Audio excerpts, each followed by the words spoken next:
Molecular basis of inheritance में अभी तक बच्चों हमने डीएनए की स्ट्रक्चर समझी थी, जिसमें हमने वाटसन एंड क्रिक का डबल हेलिक्स मॉडल स्टडी किया था। फिर हमने बच्चों चारगाफ रूल के बारे में समझा, जिसमें हमने सीखा था कि प्यूरिन जो होता है पायरिमिडिन के इक्वल होता है, जितना प्यूरिन होता है उतना ही पायरिमिडिन्स होता है। अब इन्हीं में ही नेक्स्ट पॉइंट आता है डीएनए से related denaturation and renaturation. Renaturation से मतलब क्या होता है?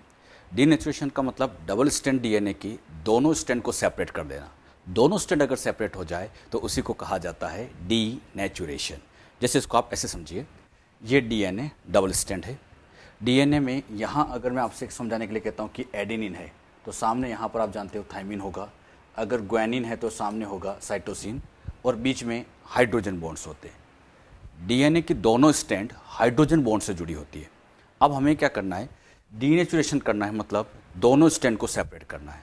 तो दोनों स्ट्रैंड को सेपरेट करने की इस प्रोसेस को कहा जाता है डीनेचुरेशन। डीनेचुरेशन करने का सबसे बेस्ट तरीका होता है कि इसको हाई टेम्परेचर पर रखा जाए, मतलब टेम्परेचर को इंक्रीज़ किया जाए। अगर टेम्परेचर इंक्रीज़ करेंगे तो दोनों स्ट्रैंड एक दूसरे से सेपरेट होगी, क्योंकि टेम्परेचर इंक्रीज़ करने पर ये जो बीच के वीक बॉन्ड है ये ब्रेक होंगे। हाइड्रोजन बॉन्ड हम जानते हैं वीक बॉन्ड होते हैं, और वीक बॉन्ड है तो ये बॉन्ड टूटेंगे, और जैसे ये टूटेंगे दोनों स्ट्रैंड ऐसे सेपरेट हो जाती है। तो टेम्परेचर बढ़ाने पर डीएनए की दोनों स्ट्रैंड कैसे सेपरेट हो जाना, यही कहलाता है डीनेचुरेशन। डीनेचुरेशन के टाइम पे जो बॉन्ड ब्रेक होते हैं वो वीक बॉन्ड्स होते हैं। ये वीक बॉन्ड में सबसे बेस्ट एग्जांपल होता है हाइड्रोजन बॉन्ड। तो यहाँ हाइड्रोजन बॉन्ड टूटे, दोनों स्ट्रैंड ऐसे अलग अलग हो गई, इधर से ए इधर से टी, ये ऐसे सेपरेट हो जाते हैं। यहाँ जी यहाँ सी ऐसे सेपरेट हो गए और बीच के हाइड्रोजन बॉन्ड ब्रेक हो गए। अच्छा, डीनेचुरेशन करने का एक तरीका तो है कि हम टेम्परेचर को बढ़ाएं।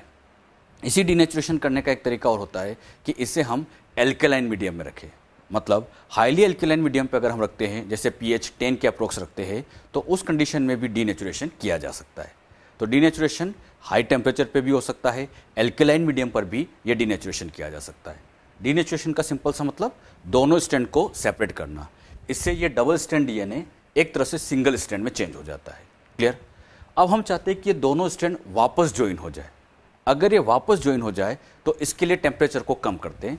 तो टेम्परेचर कम करने पर अब जो स्टेप चालू होगी उसको हम कहेंगे रीनेचुरेशन। रीनेचुरेशन कब होगा? जब टेम्परेचर को डाउन करेंगे, कम करेंगे। टेम्परेचर कम होते ही रीनेचुरेशन होगा, और रीनेचुरेशन के टाइम पर ये दोनों स्ट्रैंड वापस से जुड़ जाएगी। मतलब सिंगल स्ट्रैंड से वापस डबल स्ट्रैंड का बनना, इस प्रोसेस का नाम दिया जाता है रीनेचुरेशन। और इसमें यहाँ पर फिर से हाइड्रोजन बॉन्ड जनरेट हो जाते हैं, वापस बनने लग जाते हैं। तो हमने सिंपल सी दो टर्म समझी है, डीनेचुरेशन क्या होता है और रीनेचुरेशन क्या होता है।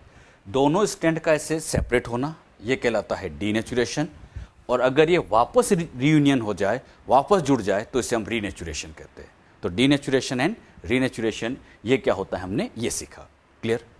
अब इसी में हम नेक्स्ट पॉइंट लेते हैं, मेल्टिंग टेम्परेचर। मेल्टिंग पॉइंट या मेल्टिंग टेम्परेचर किसे कहते हैं?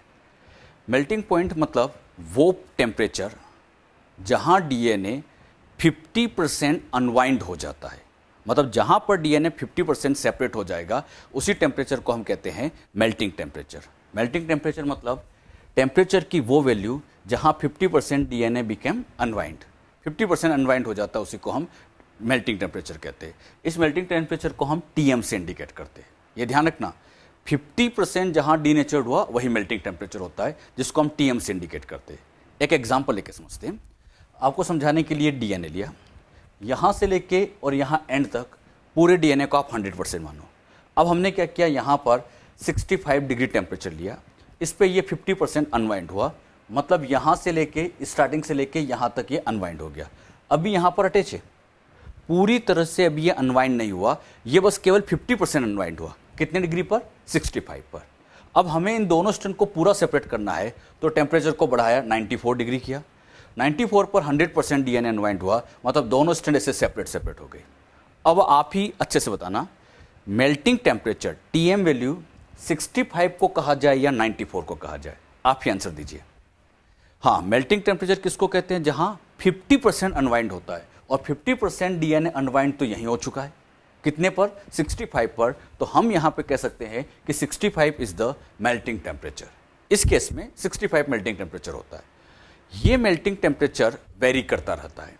डिपेंड करता है कि डीएनए में कितना जीसी कंटेंट है, ये जीसी पे ज़्यादा डिपेंड करता है। तो मेल्टिंग पॉइंट डिपेंड करता है जीसी कंटेंट के ऊपर।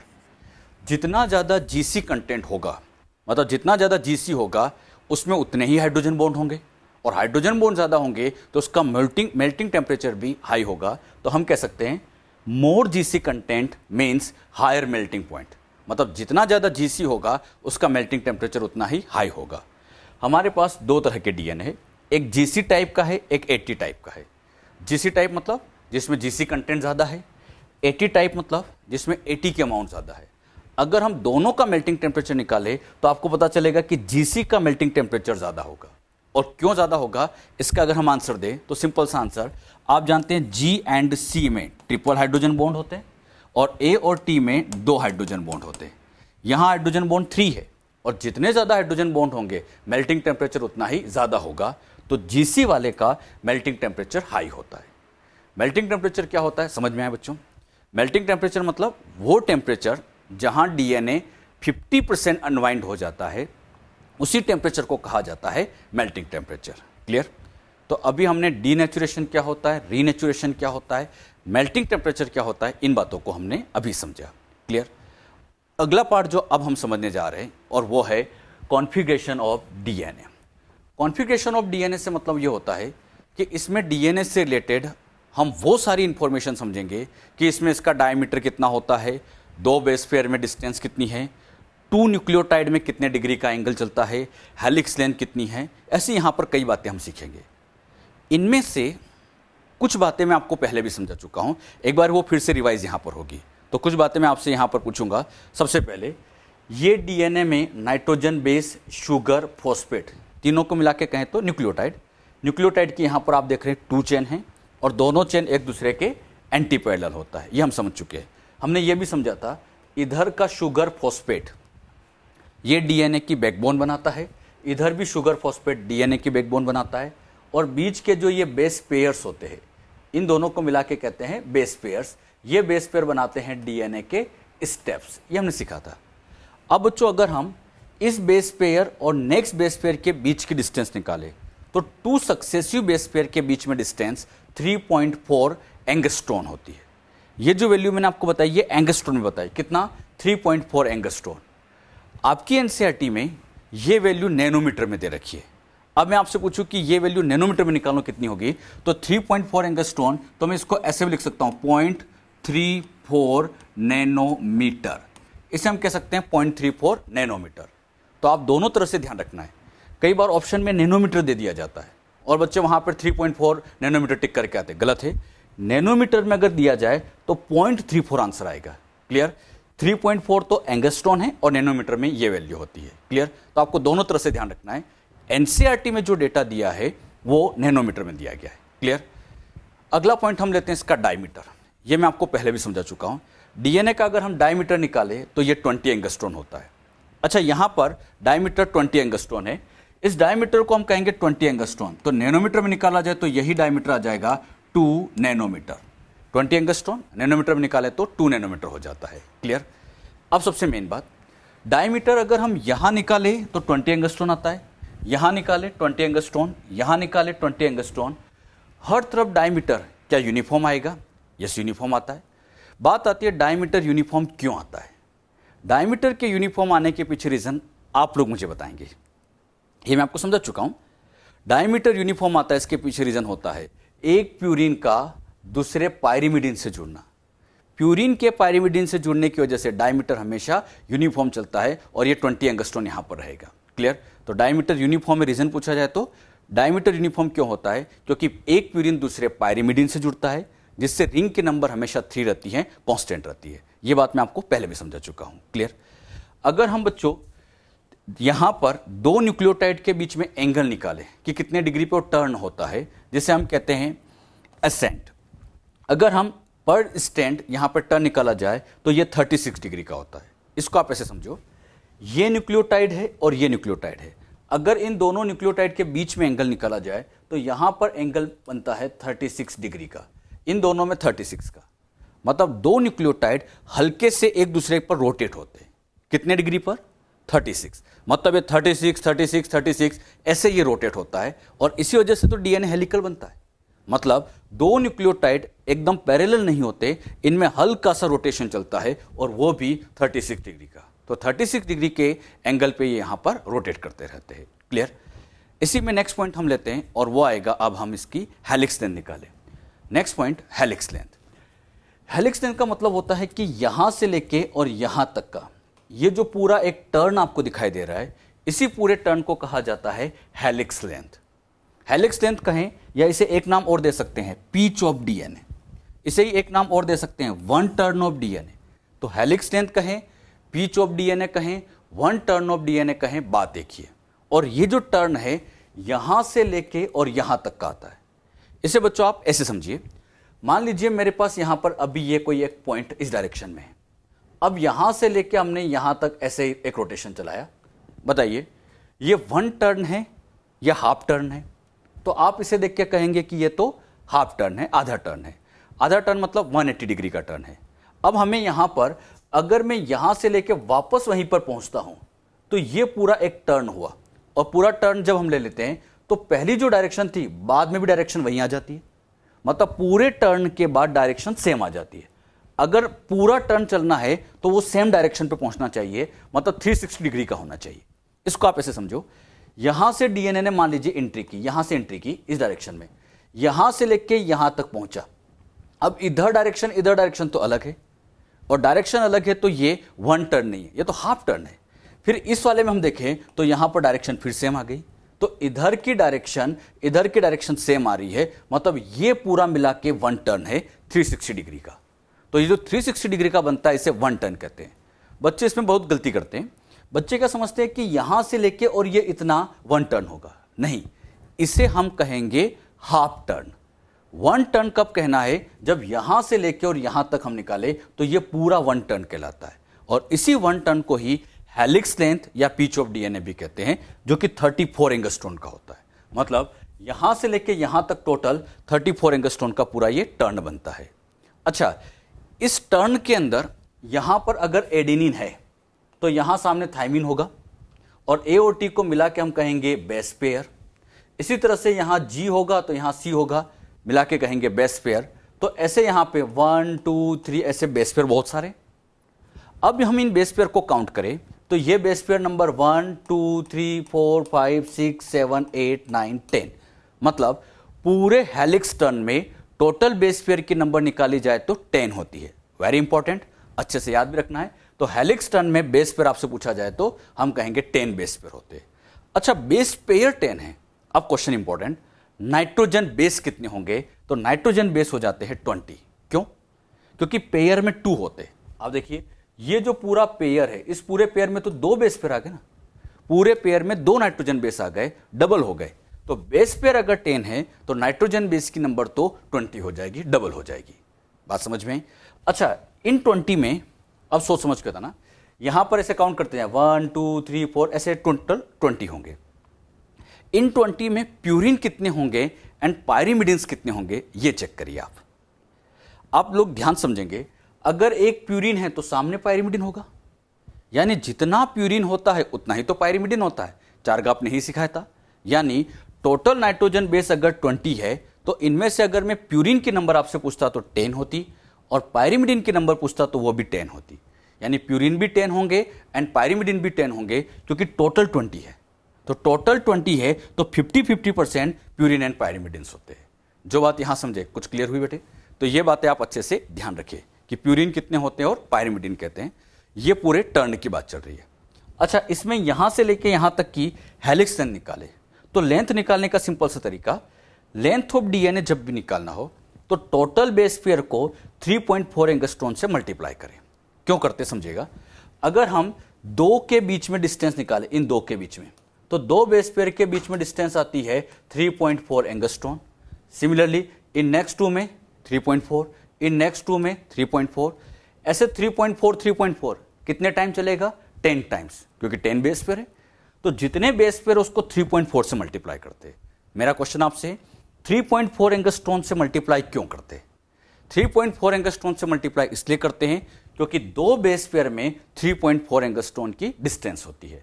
अब बताओ टोटल बेस पेयर कितने होते हैं 10, तो यहां वैल्यू पुट करें 10 इंटू 3.4, 10 इंटू 3.4, और जब इसको सोल्व करोगे तो ये वैल्यू आ गई 34।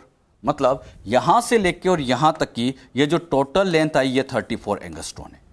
अब कंफ्यूज नहीं होना, हेलिक्स लेंथ पूछा जाए तो 34 होता है, लेकिन अगर मैं कहता टू बेस पेयर के बीच की डिस्टेंस कितनी है तो आंसर आएगा 3.4। तो 3.4 एंगस्ट्रॉन दो के बीच की डिस्टेंस, और पूरे हेलिक्स लेंथ अगर निकाली जाए तो ये आता है 34 एंगस्ट्रॉन। क्लियर? जो बातें यहां समझाई मैं एक बार फिर आपसे पूछता हूं, ढंग से सबको आना चाहिए। बताइए इस पूरे टर्न में कितने नाइट्रोजन बेस है? नाइट्रोजन बेस पूछ रहा हूं, तो नाइट्रोजन बेस कितने आ जाएंगे 20। बेस पेयर पूछा जाए तो 10, प्यूरिन पूछा जाए तो 10, पायरिमिडिन्स पूछा जाए तो 10, और हेलिक्स की टोटल लेंथ निकाली जाए कितनी आएगी 34 एंगस्ट्रॉन। दो के बीच में डिस्टेंस पूछी जाए तो 3.4 एंगस्ट्रॉन। एक बात तो मुझे बताओ, ये न्यूक्लियोटाइड और ये न्यूक्लियोटाइड मतलब दो बेस पेयर, इनमें कितने डिग्री का एंगल होता है? 36 का, अगले में 36 का। ऐसे यहां पर कितने होते हैं टोटल 36 36 10 होते हैं। मतलब ऐसे समझो ये पूरा टर्न तो हो गया 360 डिग्री का, इसमें आ जाते हैं टोटल 10 बेस पेयर, तो दो के बीच में एंगल 36 का आएगा। मतलब दो के बीच में एंगल 36 36 36 होता जाएगा, और ये 36 अगर हम 10 टाइम्स चलेंगे तो 360 आ जाएगा। अरे बात समझ में? तो याद रखिएगा दो के बीच में हल्का सा रोटेशन होता है, एक न्यूक्लियोटाइड दूसरा न्यूक्लियोटाइड 36 पे रोटेट, फिर नेक्स्ट वाला 36 पे रोटेट, और जब ये 36 पे रोटेट होता जाएगा तो इसी वजह से ये हेलिकल बनता है। तो डीएनए हेलिकल क्यों बनता है ये बात भी आपको अच्छे से पता होनी चाहिए। क्लियर? डीएनए के स्ट्रक्चर में आप ध्यान से देख पा रहे हैं कि यहां पर छोटी स्पेस दिख रही है इस जगह पे, और यहां स्पेस थोड़ी सी बड़ी है। तो जो बड़ी स्पेस होती है इसको मेजर ग्रूव कहा जाता है। जो बड़ी स्पेस है उसका नाम मेजर ग्रूव, और ये जो छोटी स्पेस है इसका नाम माइनर ग्रूव। तो डीएनए में दो तरह की ग्रूव्स होती है, मेजर एंड माइनर। मेजर क्यों कहा? क्योंकि यहां बड़ी स्पेस थी, और माइनर क्यों कहा? क्योंकि छोटी स्पेस थी। इस मेजर ग्रुप की खास बात यह होती है कि यहां पर एक स्पेशल प्रोटीन आकर बाइंड हो जाता है यहां पर, और इस प्रोटीन का नाम होता है हिस्टोन प्रोटीन। हिस्टोन क्या काम करता है इसको हम आगे समझेंगे। तो हिस्टोन प्रोटीन इस मेजर ग्रुप में आके बाइंड होता है, और ये पैकेजिंग में हेल्प करता है। कैसे करता है इसके बारे में आगे आपको डिटेल में सिखाया जाएगा। जो बातें अभी यहां पर समझाई ये सब ध्यान रखना है, वेरी इंपॉर्टेंट। क्लियर? कुछ क्वेश्चन मैं आपसे पूछता हूं, ढंग से आंसर देना। डीएनए का diameter 20 angstrom, helix length 34 angstrom, दो बेस पेयर की डिस्टेंस 3.4 एंगस्ट्रॉन, हेलिक्स लेंथ में टोटल प्यूरिन 10, पायरिमिडिन्स 10, और इसके अंदर टोटल बेस पेयर पूछा जाए तब भी आंसर 10 आएगा। तो जो बातें यहां सिखाई गई, क्लियर?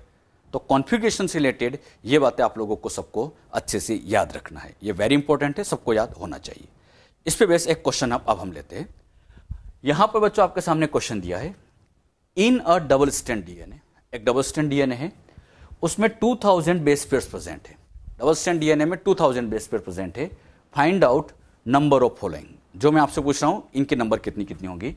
इसमें सबसे पहले नाइट्रोजन बेस के नंबर बताना है, सेकंड नंबर पे आपको प्यूरिन्स के नंबर बताना है, थर्ड पायरिमिडिन्स के नंबर बताना है, 4 न्यूक्लियोटाइड्स कितने होंगे, 5th फॉस्फेट कितना है, 6 राइबोस शुगर कितनी है, 7 एन ग्लाइकोसाइडिक बॉन्ड्स के नंबर, एंड लास्ट में लेंथ ऑफ डीएनए। ये आपको फाइंड आउट करना है। इस क्वेश्चन में मैंने आपसे कई सारी बातें पूछी है कि डबल स्ट्रैंड डीएनए में 2000 बेस पेयर है, तो ये सब आप फाइंड आउट करिए, कर सकते हैं। इनमें से मैक्सिमम के आंसर आपके आने चाहिए। जो क्वेश्चन नहीं आ पा रहा है ठीक है, लेकिन मैक्सिमम के आंसर तो आपके आना चाहिए। आप लोगों के पास टाइम है तो आप इसको सोल्व करिए और मुझे बताइए कि क्या क्या इसके आंसर हो सकते हैं। कर सकते हैं सोल्व? जब बच्चों आप इसको सोल्व करोगे तो सोल्व करने के बाद अगर हम देखें तो ये डीएनए है। अब इस डीएनए के बेसिस पे इसको हम सोल्व करें। सोल्व करने के बाद एक एक आंसर चेक करते हैं। पहले हम नाइट्रोजन बेस की बात करें। अच्छा, बेस पेयर कितना है 2000, तो नाइट्रोजन बेस आ जाएंगे 4000, डबल हो जाएंगे। अरे ये पेयर है तो डबल हो जाएंगे 4000। इन 4000 में से आप बताना प्यूरिन कितने होंगे और पायरिमिडिन कितने होंगे। जितने बेसेस से 50% प्यूरिन 50% पायरिमिडिन, मतलब प्यूरिन की नंबर 2000, पायरिमिडिन की नंबर 2000, तो ये 2000 2000 हो जाएंगे। क्लियर? न्यूक्लियोटाइड्स, सोच समझ के बताइए। न्यूक्लियोटाइड्स के नंबर यहां पर वापस 4000, क्योंकि जितने नाइट्रोजन बेस होंगे उतने ही तो न्यूक्लियोटाइड होंगे। ऐसे समझिए, यहां पर अगर ये एक नाइट्रोजन बेस है तो इससे शुगर फॉस्फेट जुड़कर एक ही तो न्यूक्लियोटाइड बनेगा, यानी एक नाइट्रोजन बेस से एक न्यूक्लियोटाइड। अगर नाइट्रोजन बेस 1 2 3 4 5 6 है तो न्यूक्लियोटाइड भी 6 होंगे। इस क्वेश्चन में नाइट्रोजन बेस 4000 है तो न्यूक्लियोटाइड भी 4000, और जितने न्यूक्लियोटाइड्स होंगे, जितने न्यूक्लियोटाइड होंगे उतने ही तो फॉस्फेट होंगे। तो फॉस्फेट के मॉलिक्यूल की नंबर पूछी जाए तो ये भी 4000 हो जाएगी। तो 4000 न्यूक्लियोटाइड्स हैं, 4000 फॉस्फेट है। राइबोस शुगर की नंबर, इसमें बहुत बच्चों ने गलतियां की है। कितनी आएंगी? राइबोस की नंबर यहां पर रहेगी 0, क्योंकि बच्चों हम डीएनए की बात कर रहे हैं। डीएनए में डीऑक्सीराइबोस शुगर होती है, राइबोस नहीं होती। अरे राइबोस तो आरएनए में होती है, हम डीऑक्सीराइबोस की बात कर रहे हैं। तो डीऑक्सीराइबोस यहां पर नहीं पूछा गया है, राइबोस पूछा गया है। और राइबोस पूछा गया तो राइबोस की नंबर तो कितनी हो जाएगी? 0। हाँ, मैं डीऑक्सीराइबोस पूछता तो आप कहते 4000 होती, लेकिन राइबोस पूछा है तो हम कहेंगे आंसर क्या आएगा? 0। एन ग्लाइकोसाइडिक बॉन्ड, बताइए कितने होंगे? एन ग्लाइकोसाइडिक बॉन्ड की नंबर निकाली जाए तो ये भी 4000, क्योंकि जितने न्यूक्लियोटाइड है उसमें यहां पर एन ग्लाइकोसाइडिक बॉन्ड हर जगह होगा। तो जितने न्यूक्लियोटाइड होंगे उतने ही यहां पर ग्लाइकोसाइडिक बॉन्ड्स हो जाएंगे। क्लियर? लेंथ ऑफ डीएनए कैसे निकालते हैं? लेंथ निकालने का सिंपल तरीका, टोटल बेस पेयर को 3.4 से मल्टीप्लाई करो। अभी हमने सीखा था, टोटल बेस पेयर को 3.4 एंगस्ट्रॉन से मल्टीप्लाई किया। टोटल बेस पेयर कितने थे? 2000। बेस पेयर लिखा है 2000 इंटू 3.4 एंगस्ट्रॉन, और सोल्व करोगे तो ये आ जाएगा 6800 एंगस्ट्रॉन। तो 6800 एंगस्ट्रॉन यहां पर ये टोटल लेंथ आ जाएगी। तो इस तरह से हम इन क्वेश्चनों को सोल्व कर सकते हैं। सबसे ज्यादा गलती बच्चे इस राइबोस शुगर में करते हैं, तो ध्यान रखना राइबोस की नंबर कितनी आएगी? 0। तो ऐसे अगर घुमा फिरा के कुछ भी क्वेश्चन पूछा जाए, हमें उसके आंसर देना आना चाहिए। क्लियर? कुछ ऑर्गेनिज्म में कितने कितने बेस पेयर्स होते हैं, ये बात हम समझने जा रहे हैं। आपके एनसीईआरटी के अंदर यहाँ पर ये बताया गया है कि किस ऑर्गेनिज्म में कितने कितने बेस पेयर है, उससे रिलेटेड डेटा दिया गया है। ये डेटा आप लोगों को सबको अच्छे से याद होना चाहिए। इससे नीट में क्वेश्चन भी आ चुका है, तो ये इंपॉर्टेंट डेटा है, याद रखिएगा। Base pairs in some organism, इन ऑर्गेनिज्म में सबसे पहला नाम आता है 5x174 बैक्टीरियोफेज। 5x174 बैक्टीरियोफेज ये एक वायरस है। जहाँ पे भी बच्चों बैक्टीरियोफेज वर्ड आता है तो बैक्टीरियोफेज का मतलब होता है, बैक्टीरियोफेज का मतलब ये एक वायरस है। ऐसा वायरस जो बैक्टीरिया पे अटैक करता है उसी को कहा जाता है बैक्टीरियोफेज।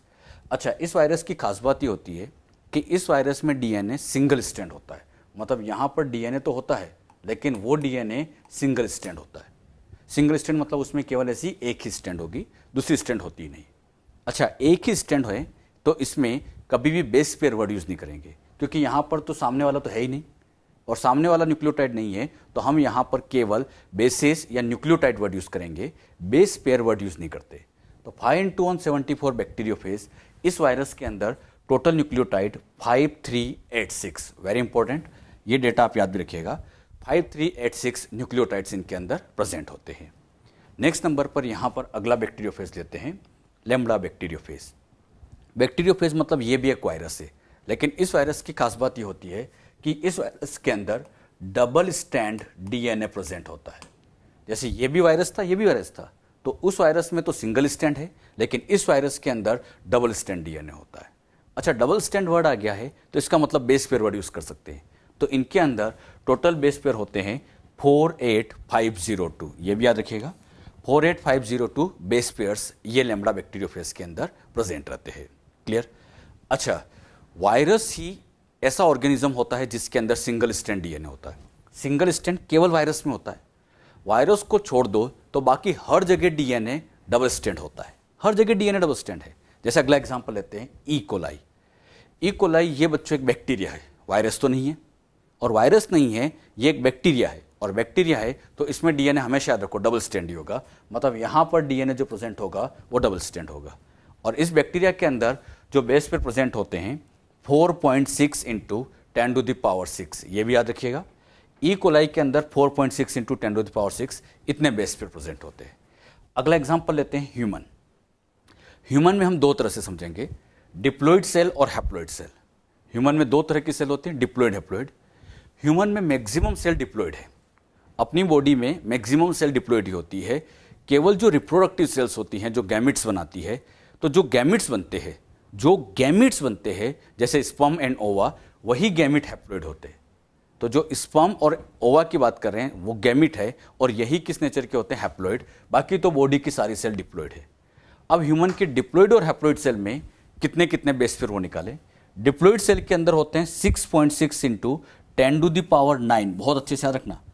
ई कोलाई में 10⁻6 था, जबकि यहाँ 10⁹ है, और 10⁹ है मतलब बेस पेयर बहुत ज़्यादा है। यानी ह्यूमन की डिप्लॉयड सेल में इतने बेस पेयर होते हैं। अगर हैप्लॉइड सेल में निकाला जाए तो ये आएगा 3.3 इंटू 10⁹ बेस पेयर। तो डिप्लॉयड सेल में 6.6 है, हैप्लॉइड सेल में 3.3 इंटू 10⁻, हैप्लॉइड सेल में 3.3 इंटू 10⁹ बेस पेयर प्रेजेंट होते हैं। तो कहाँ कितने बेस पेयर है, ये बातें आप सभी को अच्छे से पता होनी चाहिए। क्लियर? ये सब डेटा एग्जाम में पूछा गया है, तो आप लोगों को ये सब डेटा याद रखना भी है। क्लियर? अच्छा, मैं अगर आपसे ऐसे पूछता, हैप्लॉइड सेल, इस हैप्लॉइड सेल का डीएनए सिंगल स्ट्रैंड होगा या डबल स्ट्रैंड? सोचिए। तो हैप्लॉइड सेल का डीएनए भी डबल स्ट्रैंड ही होता है। और हैप्लॉइड तो इसलिए कहते हैं क्योंकि क्रोमोसोम हाफ हो जाते हैं, बाकी डीएनए तो यहां पर भी डबल स्ट्रैंड ही वाला ही होगा। तो डिप्लॉयड सेल में भी डीएनए डबल स्ट्रैंड होता है, यहां पर भी डबल स्ट्रैंड ही होता है। बच्चे इसमें बहुत कंफ्यूज होते हैं। हैप्लॉइड का मतलब समझ जाते हैं सिंगल स्ट्रैंड, नहीं, हैप्लॉइड में भी डीएनए डबल स्ट्रैंड होता है। हैप्लॉइड इसलिए कहा है क्योंकि इसमें क्रोमोसोम हाफ हो जाते हैं। 46 के बजाय यहाँ 23 क्रोमोसोम होते हैं, और क्रोमोसोम हाफ होने की वजह से यहाँ पर बेस पेयर की नंबर जस्ट हाफ हो चुकी है। क्लियर? लेकिन होगा तो डीएनए में भी डबल स्ट्रैंड ही, जो बात यहाँ से कही। क्लियर? अच्छा, इन डेटा से रिलेटेड एक क्वेश्चन लेते हैं। आपके सामने यहाँ पर एक क्वेश्चन आता है। क्वेश्चन है, calculate the length of DNA in a diploid cell of human की डिप्लॉयड सेल में कितने लेंथ आएगी वो आपको कैलकुलेट करना, और वो भी आपको आंसर देना है मीटर में। सोल्व कर सकते हैं, सभी बच्चों को सोल्व करना है। लेंथ निकालने का फॉर्मूला सबको पता है, कैसे निकालते हैं। सॉल्यूशन हम सोचें, लेंथ निकालने का formula total base pair into 3.4 angstrom, ये हमने सीखा है। टोटल बेस पेयर को 3.4 एंगस्ट्रॉन से मल्टीप्लाई करें, लेंथ आ जाती है। लेकिन सबसे मेन क्वेश्चन, अब टोटल बेस पेयर कितने हैं ये पता होना चाहिए। आप सभी को पता है, अगर डिप्लॉयड सेल की बात कर रहे हैं, और वो भी किसकी, ह्यूमन की, तो ह्यूमन की डिप्लॉयड सेल में अभी सीखा था हमने, टोटल बेस पेयर कितने होते हैं, 6.6 इंटू 10⁹। तो 6.6 इंटू 10⁹, 3.4। अब एंगस्ट्रॉन से हमें आंसर किस में देना है, मीटर में। तो 10⁻10 से मल्टीप्लाई कर दिया ताकि आंसर मीटर में आ जाए। तो एंगस्ट्रॉन को मीटर में चेंज करने के लिए 10⁻10 से मल्टीप्लाई कर दिया। अच्छा, जब इसको सोल्व करोगे तो अब आंसर आएगा 2.244 मीटर। ये जो डीएनए की लेंथ हमने निकाली है, ये डीएनए की लेंथ केवल एक सेल की है। बहुत ध्यान समझना, जैसे ये सेल है, इस सेल में अगर डीएनए की लेंथ निकाली जाए तो ये इतनी बड़ी, मतलब ये 2.244 मीटर। 2.244 मीटर डीएनए, मतलब एक बड़ा सा डीएनए की हम बात करें, ये एक बड़ा सा डीएनए मीटर में हो रही है। और अगर हम सेल की बात करें तो सेल होती है माइक्रोमीटर में। ये तो मीटर में है और सेल माइक्रोमीटर में। यानी डीएनए तो बहुत बड़ा होता है और सेल तो बहुत छोटी है। डीएनए बहुत बड़ा मतलब टिन्ना, और ये सेल तो होगी टिन्नी। अब इस टिन्ना डीएनए को इस टिन्नी सेल में फिट करना होता है, बहुत प्रॉब्लम है। इस बड़े से डीएनए को इस छोटी सेल में कैसे फिट किया जाए, बहुत नाइंसाफी है। और इसीलिए यहां इसको पैक करने के लिए एक स्पेशल प्रोटीन की जरूरत पड़ती है, जिसको नाम दिया जाता है हिस्टोन प्रोटीन। तो आपसे पूछा जाता है, इस डीएनए की पैकेजिंग की जरूरत क्यों पड़ती है। पैकेजिंग की जरूरत इसलिए पड़ती है क्योंकि डीएनए बहुत बड़ा है और सेल बहुत छोटी है। तो इस बड़े डीएनए को छोटी सेल में फिट करने के लिए यहां पर पैकेजिंग करना बहुत जरूरी होता है। क्लियर? तो पैकेजिंग क्यों जरूरी होती है, क्लियर हुआ बेटे? क्योंकि डीएनए बड़ा है और सेल छोटी होती है। अब बच्चों के दिमाग में एक डाउट आता है कि ये 2.244 मीटर कितने क्रोमोसोम में होता होगा। इसको हम जरा क्रोमोसोम लेवल पे भी सीख लेते हैं। आपको समझाने के लिए ये बच्चों मैंने यहाँ पर यूकैरियोटिक सेल बनाई। ह्यूमन की बात करें, ह्यूमन की सेल में से क्रोमोसोम निकाले। आप बताओ डिप्लॉयड सेल में कितने क्रोमोसोम होते हैं? सभी जानते हैं 46। ह्यूमन की डिप्लॉयड सेल में 46 क्रोमोसोम है। जैसे क्रोमोसोम नंबर 1, ये क्रोमोसोम नंबर 2, ऐसे चलते गए और यहां पर ऐसे टोटल 46 क्रोमोसोम है। 1 2 ऐसे 46 क्रोमोसोम है। अब क्या किया, क्रोमोसोम नंबर 1 इससे डीएनए को आइसोलेट किया, क्रोमोसोम नंबर 2 इससे डीएनए को बाहर निकाला, क्रोमोसोम 3, 4 ऐसे सारे 46 के डीएनए को बाहर निकाला गया, सबके डीएनए को बाहर निकाला। अब यहां पर अगर इन सबके डीएनए को ऐसे अटैच किया जाए, सबके डीएनए को ऐसे अटैच करें और यहां से लेके यहां तक की लेंथ निकाली जाए तो ये लेंथ आएगी 2.244 मीटर। मतलब जो 2.244 मीटर कह रहे हैं ये इन 46 के टोटल डीएनए की लेंथ है। बच्चे इसमें बहुत गलती करते हैं, बहुत ध्यान समझना। 2.244 किसी एक क्रोमोसोम के डीएनए की लेंथ नहीं है, ये सारे 46 का मिला के। तो सारे 46 से डीएनए बाहर निकालो और सबको ज्वाइन कर दो तो ये आ जाता है 2.244। बात समझ में आई? तो 2.244 सारे क्रोमोसोम का मिला के। मैं एक लाइन आपसे पूछता हूं, 2.244 DNA, length of DNA distributed in one chromosome? नहीं, डिस्ट्रीब्यूटेड इन 46 क्रोमोसोम, क्योंकि ये एक क्रोमोसोम में नहीं, ये सारे 46 में डिस्ट्रीब्यूट किया जाता है। बात समझ में? तो सबका मिला के 2.244 होता है। जो बात यहां समझे, क्लियर हुई? अच्छा, डीएनए की लेंथ 2.244 कैसे आती है, क्लियर हुआ? बेस पेयर हमें पता है, 3.4 एंगस्ट्रॉन से मल्टीप्लाई किया, मीटर में निकालना है, 10⁻⁻10 से मल्टीप्लाई किया, आंसर आ गया। कर सकते हैं ऐसे क्वेश्चन। अच्छा, इसी तरह से एक क्वेश्चन और लेते हैं। क्वेश्चन आता है, length of a DNA is 1.36 mm, mm का मतलब millimetre. Calculate the number of base pair in this DNA. इस डीएनए में कितने बेस पेयर होंगे ये कैलकुलेट करना है। इस बार क्वेश्चन में क्या किया गया, यहां पर लेंथ देकर बेस पेयर पूछा गया है। कर सकते हैं ऐसे क्वेश्चन। ये क्वेश्चन आपकी एनसीईआरटी का ही क्वेश्चन है। अच्छा, इसको जब सोल्व करोगे तो सोल्व करते टाइम आप देखोगे लेंथ ऑफ डीएनए निकालना है। तो कैसे निकालेंगे, टोटल बेस पेयर इंटू 3.4। अब बताओ लेंथ ऑफ डीएनए कितनी दी गई है, तो लेंथ ऑफ डीएनए आएगा 1.36 mm। टोटल बेस पेयर तो फाउंड आउट करना है और ये 3.4 एंगस्ट्रॉन से मल्टीप्लाई किया। अब बताइए, ये मिलीमीटर में है और ये एंगस्ट्रॉन में। सोल्व तो तब होगा जब दोनों की यूनिट सेम हो, और दोनों की यूनिट सेम करना है तो इसको भी मीटर में कर ले, इसको भी मीटर में चेंज कर ले, ताकि सोल्व करना आसान हो जाएगा। यहां पर मिलीमीटर को मीटर में चेंज किया तो 10⁻³ से मल्टीप्लाई किया तो ये आ गया मीटर में। टोटल बेस पेयर, फिर ये यहां पर भी 10⁻10 से मल्टीप्लाई किया तो ये मीटर में। अब दोनों साइड मीटर है, मतलब यूनिट सेम है।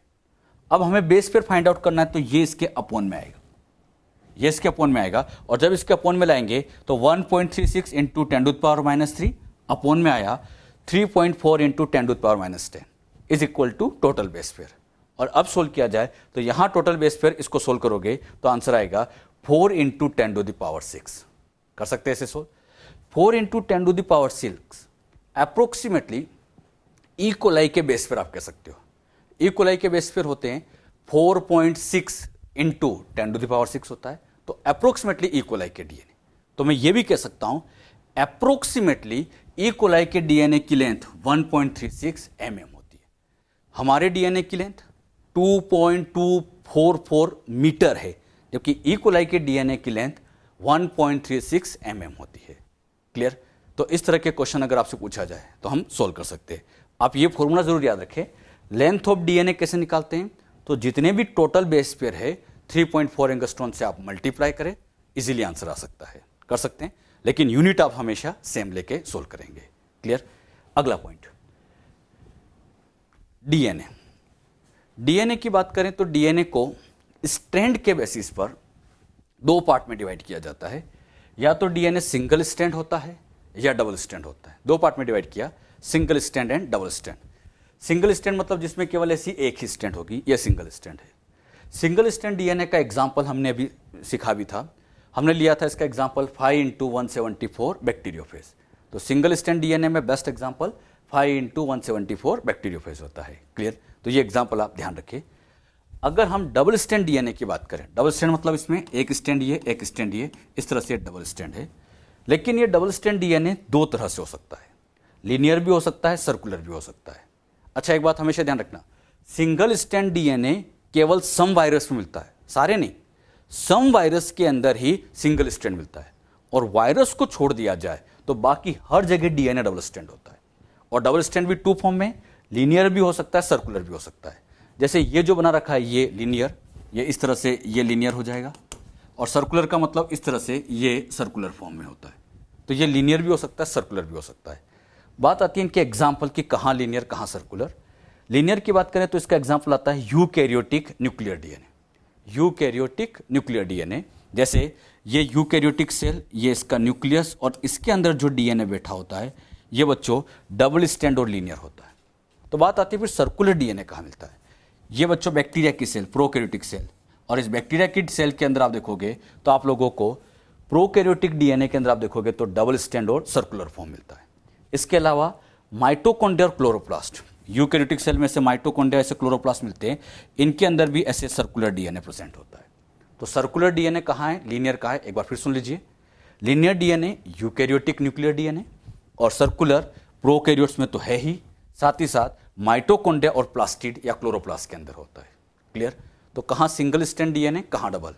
आप तो बस इतना ध्यान रखना, सिंगल स्टैंड सम वायरस में होता है, और उसको छोड़ के आप किसी का भी नाम ले, हर जगह डीएनए डबल स्टैंड। मैं आपसे पूछता हूं, प्लांट का डीएनए सिंगल या डबल, तो डबल स्टैंड। फंगस का डीएनए डबल स्टैंड, एल्गी का डीएनए डबल स्टैंड, बैक्टीरिया का डीएनए डबल स्टैंड, हर जगह डबल स्टैंड है।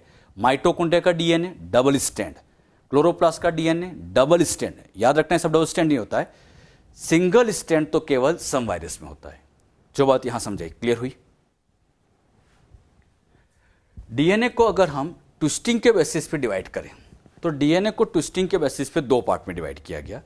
इसमें एक होता है राइट हैंडेड डीएनए और दूसरा होता है left handed DNA. Right handed DNA का एग्जांपल आता है बी डीएनए और लेफ्ट हैंडेड का एग्जांपल आता है Z DNA. Right handed DNA उसको कहा जाता है जिसमें क्लॉकवाइज ट्विस्टिंग होती है।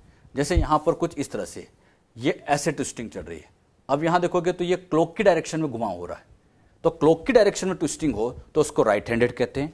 लेकिन अगर ये ऐसे होता, ये एंटी क्लॉकवाइज डायरेक्शन में अगर ट्विस्टिंग होती तो उसको लेफ्ट हैंडेड कहते हैं।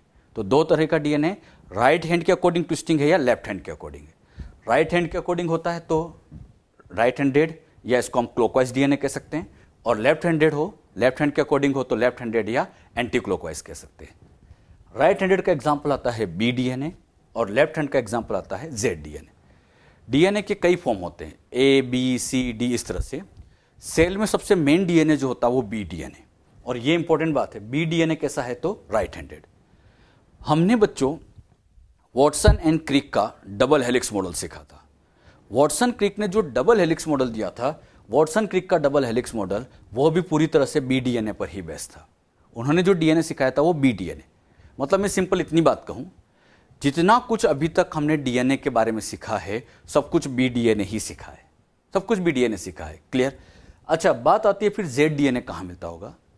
तो बी डीएनए के बीच बीच में कहीं कहीं पर डीएनए जिगजैग फॉर्म में मिलता है, उसको हम जेड डीएनए कह सकते हैं। ऐसे समझिए, यहां पर ये बच्चों इस तरह से जो नॉर्मल डीएनए सेल का होता है, ये समझाने के लिए लिया बी डीएनए था।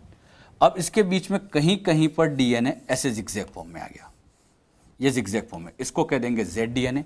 और फिर से वही नॉर्मल फॉर्म, मतलब ये बी डीएनए। मतलब इस बी डीएनए के बीच बीच में कहीं कहीं डीएनए जिगजैग फॉर्म में मिलता है, उस डीएनए को कहा जाता है जेड डीएनए। तो ये बी है और ये जेड है। क्लियर। अच्छा, बी डीएनए और जेड डीएनए, बी डीएनए और जेड डीएनए में पॉइंट कम समझिए। बी डीएनए के पॉइंट तो आपको सब आते हैं, हम जेड डीएनए से कंपेयर कर लेते हैं। सबसे पहला पॉइंट निकालते हैं हेलिक्स लेंथ। हेलिक्स लेंथ उसको कहा जाता है, ये पूरा एक टर्न, यहां से लेके यहां तक पूरा टर्न, याद करिए, इस पूरे टर्न को कहा जाता है हेलिक्स लेंथ। बी डीएनए में हेलिक्स लेंथ सबको याद है 34 एंगस्ट्रॉन होती है। लेकिन अगर जेड डीएनए में हेलिक्स लेंथ, मतलब यहां से लेके यहां तक की अगर ये लेंथ निकाली जाए तो इस लेंथ को कहा जाएगा हेलिक्स लेंथ, जो कि 45.6 एंगस्ट्रॉन होती है। क्लियर। अगला, नंबर ऑफ बेस पेयर। अब बताओ, नंबर ऑफ बेस पेयर एक हेलिक्स में कितने होते हैं, मतलब इस हेलिक्स में यहां से लेके यहां तक कितने बेस पेयर होते हैं, सभी जानते हैं। बी डीएनए में से 10 होते हैं, जबकि जेड डीएनए में से 12 होते हैं।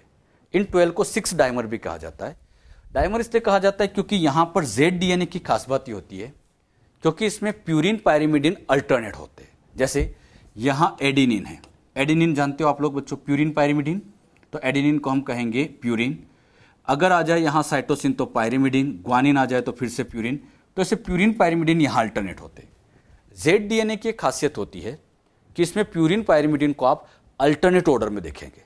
अब यहां ये प्यूरिन पायरिमिडिन का जो पूरा एक टर्न बनता है, ये पूरा प्यूरिन पायरिमिडिन को मिला के। तो ये प्यूरिन पायरिमिडिन को मिला के पूरा कॉम्प्लेक्स बना है, इसी को डाइमर कहते हैं। और इस डाइमर के अंदर टोटल 2 बेस पेयर आ जाते हैं। तो यहाँ पे 12 बेस पेयर डाइमर की फॉर्म में निकाले तो 6 है। और डाइमर क्यों कहा? क्योंकि एक प्यूरिन और पायरिमिडिन को मिला के क्या बनाया जाता है? एक डाइमर बनाया जाता है। Clear? Next point, distance between 2 base pair. आप ही बताइए, इन 2 बेस पेयर के बीच की डिस्टेंस याद करो कितनी होती है?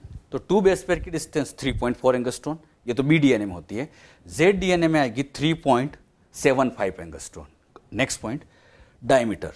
DNA का डायमीटर आप जानते हैं यहाँ 20 एंगस्ट्रॉन होता है, लेकिन इसमें निकाला जाए तो ये 20 नहीं 18.4 एंगस्ट्रॉन होता है। तो इसमें 18.4 एंगस्ट्रॉन डायमीटर रहेगा। BDNA के पॉइंट सबको याद होते हैं। ZDNA में क्या है ये ध्यान रखिए। एग्जाम में कुछ नहीं कहा जाए तो आप लोगों को आंसर हमेशा BDNA से ही देना है, और कुछ नहीं कहा जाए तो अपने को याद भी BDNA रखना है। ZDNA तो बस समझने के लिए समझ लो, बाकी मेन तो हमें BDNA पर ही फोकस करना है, और कुछ नहीं कहा जाए तब भी आंसर हम इसके अकॉर्डिंग देंगे। क्लियर? हाँ, ये बात जरूर याद रखना, BDNA राइट हैंड होता है या लेफ्ट हैंड, बहुत इंपॉर्टेंट क्वेश्चन है। तो BDNA राइट हैंडेड होता है, जबकि ZDNA लेफ्ट हैंडेड होता है। क्लियर? और ये ZDNA कहाँ मिलता है? BDNA के बीच बीच में ZDNA मिलता है, बीच बीच में कहीं पर। और कहीं पर भी कहाँ मिलता है?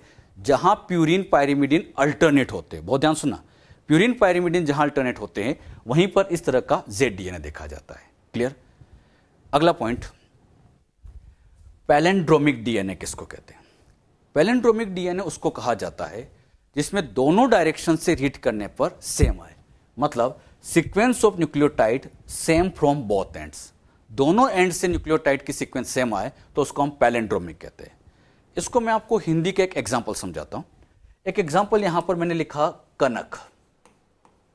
अच्छा, इधर से रीड करो, बताओ बच्चों क्या पढ़ने में आ रहा है? कनक।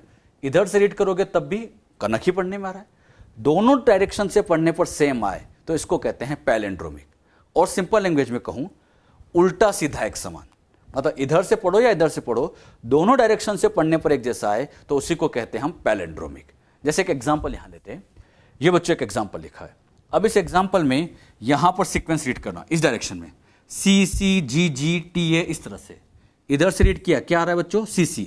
अब इधर से रीड करोगे तो इधर से भी तो CC रीड करने में आ रहा है, मतलब जो रीड करने में इधर से आया सेम रीड करने में इधर आया। दोनों डायरेक्शन से पढ़ने पर सेम आए तो ऐसे सीक्वेंस को कहते हैं पैलेंड्रोमिक। पैलेंड्रोमिक का सिंपल सा मतलब होता है दोनों डायरेक्शन से पढ़ने पर सेम आए तो ऐसी सीक्वेंस को नाम दिया जाता है पैलेंड्रोमिक सीक्वेंस। क्लियर? तो ये पैलेंड्रोमिक सीक्वेंस याद रखिएगा। इसका रोल आपको बायोटेक में बहुत देखने को मिलता है। इस चैप्टर में तो इतना रोल नहीं है, लेकिन जब हम बायोटेक पढ़ते हैं तो वहां पैलेंड्रोमिक सीक्वेंस आपको बहुत काम में ली जाती है। क्लियर?